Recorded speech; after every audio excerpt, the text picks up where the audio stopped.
Hello friend, एक बार फिर स्वागत है आपके चैनल और ज्ञानी के अंदर। तो आज हम आपको स्पेशल ज्ञान ये लेके आए हैं कि इवन भविष्य में कुछ ऐसी हम टेक्निक यूज़ करने वाले हैं जिससे हमारा काफ़ी जीवन बदल सकता है और बदल भी जाएगा। लेकिन हमें ये इसलिए नॉलेज होना चाहिए। देखिए, अगर हम अपने माइंड का प्रॉपर यूज़ करते हैं तो हम उस तकनीक को सही तरीके से यूज़ भी कर सकते हैं। तो हम इसके लिए तैयार हमें रहना चाहिए और हमें नॉलेज होना चाहिए कि एटलीस्ट कि हमारे पास कौन कौन सी तकनीक भविष्य में हो सकती है जिसको हमें अपने ऊपर कंट्रोल रखना चाहिए। इस तरीके की चीज़ें आपके लिए काफ़ी फ़ायदेमंद हो सकती है अगर आप इसे प्रॉपर तरीके से जानेंगे। तो कोई भी चीज़ जो है आप पॉजिटिवली अगर आप सोचेंगे, यानी एक नकारात्मक अगर आपका दिमाग चलेगा तो आपको समस्या हो सकती है। लेकिन अगर आपका सकारात्मक माइंड चलेगा तो वो आपके लिए काफ़ी हेल्पफुल होगा। मानता हूँ रोबोट्स प्रॉब्लम कर सकते हैं, पर लेकिन सही अगर हम उसको समझते हैं और सही चीज़ों के लिए हम इसे यूज़ करेंगे तो हम डेफिनेटली वो हमारे लिए काफ़ी फ़ायदेमंद हो सकते हैं। तो ये चीज़ें आपको बताई के लिए जा रही है ताकि आपको भविष्य में इन चीज़ों से हमेशा तैयार रहना चाहिए, उनके हमेशा सकारात्मक सोच के लिए। तो ये इसलिए आपको वीडियो आपको दी जा रही है। इस तरह के कुछ खास ज्ञान आपके लिए ज़रूरी है। तो आई होप आपको ये वीडियो ज़रूर अच्छी लगेगी। प्लीज़ जल्दी से मेरे चैनल को सब्सक्राइब कीजिए अगर आपने अभी तक नहीं किया है, और इस तरह के ज्ञान और नॉलेज आपको मिलता रहेगा। तो चलिए वीडियो स्टार्ट करते हैं हम। देखिए, तकनीक या जिसे हम टेक्निक भी बोलते हैं, इट मीन्स हमारे भविष्य से ही जुड़ी होती है और कहीं ना कहीं हमारे स्वास्थ्य पे असर जरूर डालती है। चाहे वो आप किसी भी लेवल पे आप इसे समझ सकते हैं। तो क्योंकि देखिए, आज के टाइम में अगर हम बात करें तो हमारे पास समय की सबसे बड़ी समस्या होती है, जिसके चलते हम अपना जो एक जीवन शैली है काफ़ी ज़्यादा बिगाड़ चुके हैं। कभी भी कुछ खा लेते हैं और उसे पचा नहीं पाते, फिर हम कहीं ना कहीं समस्या से जूझ रहे होते हैं। तो इस तरह की समस्याएं हमें कहीं ना कहीं परेशान जरूर करती है। तो तकनीकी कहीं ना कहीं हमारे लिए काफ़ी वरदान जैसा साबित हो सकती है अगर हम उसका सही उपयोग करें। तो तकनीक का नॉलेज आपको यानी होना चाहिए, जिसमें से आपके पास एक मोबाइल है जो आपकी काफ़ी हद तक जीवन को बदल के रखता भी है और रख भी सकता है। तो इसलिए आप अगर सही इनका यूज़ करेंगे तो आपका जीवन सरल और काफ़ी बन सकता है। अगर आप इसका सही उपयोग नहीं करेंगे तो आपका जीवन बिल्कुल बेकार हो सकता है।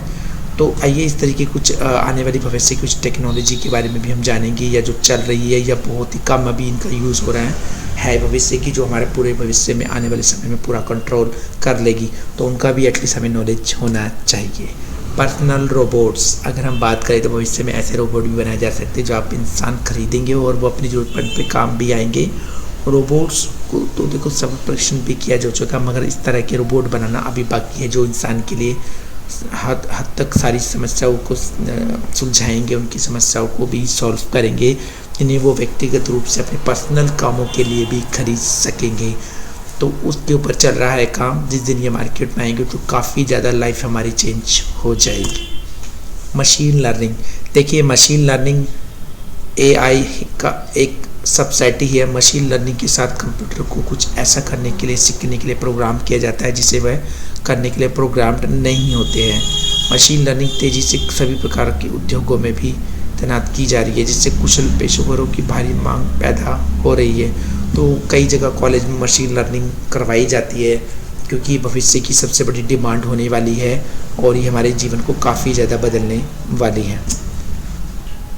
मशीन लर्निंग मार्केट में 2022 तक बढ़कर $8.81 बिलियन होने का अनुमान है। इसका उपयोग डाटा एनालिटिक्स और रियल टाइम विज्ञापन नेटवर्क और घुसपैठ का पता लगाने या डाटा खनन या पैटर्न मान्यता के लिए किया जाता है।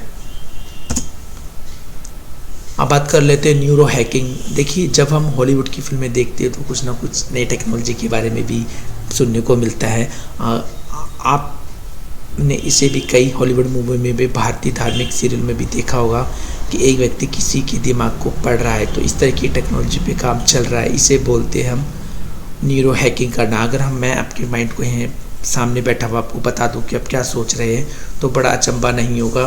तो इसे हम बोलते हैं न्यूरो को, यानी अपनी जो सोचने की क्षमता है उसको हम हैक कर लेते हैं। इसे बोलते हैं न्यूरो हैकिंग करना, जिसके द्वारा आप यह जान सकेंगे कि सामने वाला आपके बारे में क्या सोच रहा है या आप क्या विश्वास करता है। इस तरह की टेक्नोलॉजी पे थोड़ा सा मुमकिन सा लगता है, लेकिन आने वाले समय में भी ये न्यूरो हैकिंग काफ़ी ज़्यादा फेमस हो जाएगी। तो ये फ्यूचर में आने वाली टेक्नोलॉजी है जिसके चलते सामने वाले के माइंड में चलने वाली सारी चीज़ों के बारे में आप जान पाएंगे। तो ये काफ़ी ज़्यादा पूरे दुनिया को चेंज करके रख देगी इस तरीके की टेक्नोलॉजी।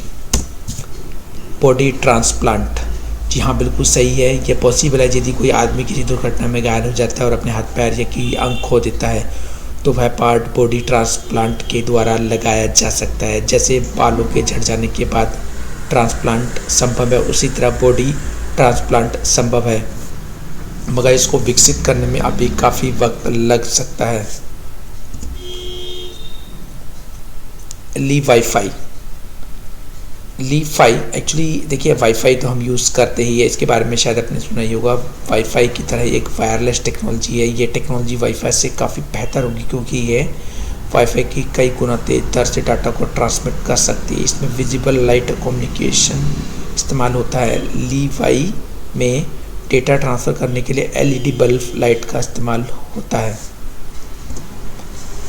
डिलीवरी वाया ड्रोन, आजकल आपने ऑनलाइन शॉपिंग करते हैं तो सुविधा देखकर आप उसका इस्तेमाल भी करते हैं। बड़ी तेज़ी से सिलसिला तेज़ी से ही बढ़ता जा रहा है और टेक्नोलॉजी उसी क्षेत्र में बढ़ती है संभव जहाँ आने वाली भविष्य में ड्रोन डिलीवरी की जाएगी। कई देशों में एक्चुअली ये स्टार्ट हो चुका है और प्रैक्टिकली चल भी रहा है, लेकिन अब इंडिया में इसमें इतने तरीके से अभी काम नहीं कर रहा है। तो जब ये टेक्नोलॉजी आएगी तो किसी इंसान की जरूरत नहीं पड़ेगी, वायर ड्रोन की आपके यहाँ पे डिलीवरी हो जाएगी। बायोप्लास्टिक, वैसे आपको पता ही है प्लास्टिक की बड़ी समस्या होती है। पूरी दुनिया में अगर 15% से भी कम प्लास्टिक हम रिसाइकल कर सकते हैं, बाकी सभी प्लास्टिक पूरे हमारे धरती और अर्थ पे ऐसा का पड़ा रहता है जिसके चलते कई सारी समस्या और पर्यावरण दूषण बढ़ जाता है और इंसानों के लिए काफ़ी खतरनाक भी है। तो इस तरीके की समस्या से बचने के लिए हमने बायोप्लास्टिक निकाला जो नेक्स्ट बिग थिंग है। इसलिए वैज्ञानिक ने जो है ना एक बायोग्रेडेबल प्लास्टिक का समाधान लेकर आया है। इसमें किसी भी तरह का कोई मटेरियल इस्तेमाल नहीं किया जाता है। इसे वृक्ष पौधों के खराब हिस्से से सेलुलोज या लिग्निन का उपयोग करके बनाया गया है।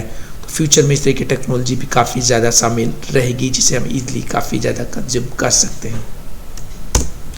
तो आई होप ये वीडियो आपको अच्छी लगी होगी, इस तरह के ज्ञान और नॉलेज आपको मिलता रहेगा। तो प्लीज़ अगर चैनल पे नहीं तो सब्सक्राइब जरूर कीजिए, साथ ही साथ चैनल को लाइक और शेयर करना बिल्कुल ना भूलें। इस तरह के ज्ञान और वीडियो आपको मिलते रहेंगे। Have a nice day.